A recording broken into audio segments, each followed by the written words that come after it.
Ambahan lagu soo dhawaanaya madaxweynaha Galmudug Axmed Cabdi Kaahiye Qoorqoor iyo madaxweyne ku-xigeenka Galmudug Ali Daahir Ciid ayaa waxa ka soo qayb galay mas'uuliyiin ka tirsan maamulka degmada Caabud Waaq odayaasha dhaqanka ururada haweenka ururada dhalinyarada ardada bulshada lixda xaafadood ee degmada Caabud Waaq oo watay sawirada madaxda ee cusub ee Galmudug qaar kamid ah qaybihii kala duwan ee bulshada ka hadlay goobta ayaa sidaan ka sheegay dhammaan bulshada qaybaha kala duwan inay soo dhaweeyaan madaxda cusub ee loo magacaabay Galmudug madaxweynaha Galmudug ee cusub Axmed Cabdi Kaahiye Qoorqoor iyo madaxweyne ku-xigeenka Galmudug loo magacaabay Ali Daahir Ciid inay soo dhaweeyaan reer Caabud Waaq waxa lagu yaqaanaa dawlad jacayl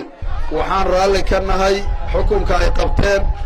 waxaan jecelnahay inaan la jaan qaadno insha Allah taala war imaanagu samareed waa lagu wada hadlo wad dawlad sare la doortay waxaa laga qabsado ha laga doorto ciirtoo juglaysiyo ciid bay inoo tahay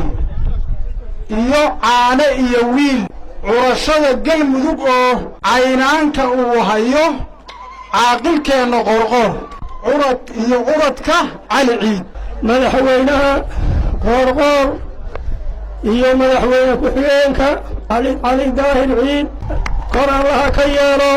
dawladda maanta noo dhalatayna ha noolaato Axmed Cabdi Qoorqoor iyo Ali Daahir Ciid waxaan soo gaaray nin lagu seexdo waa seexan nuuqnuuqdii Galmudug waa dhammaatay ceebayntii waa dhammaatay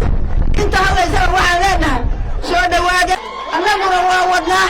waa la shaqaynaynaa naadiya cali madaxdeena reer Galmudug mahadinaaweeye haddaad maanta doorateen noloshaan joognay iyo miskaan fadhino matada iyo shacabku waa idin mahadiyeen gudoomiyaha degmada Caabud Waaq Mahad Cumar Cilmi ayaa ugu dambeyntii ka hadlay goobta banaanbaxa waxaan leenahay madaxweynaha iyo madaxweyne ku-xigeenka dulqaad dheeraada muujiya dadka reer Galmudug waa dadka Soomaaliya ugu mayalka adag waxay u baahan yihiin dulqaad fara badan aad iyo aad u maadsantihiin dhammaantiin waxaan leeyahay kuwii xilka Ilaahay ku ceebo Allah idinka dhigo kuwii dalka iyo deegaanadaba hormariya Allah idinka dhigo soo dhawaada qalbi furan gacmo furan ku soo dhawaada Cabdirsaali Deele warbaahinta SBC magaalada Caabud Waaq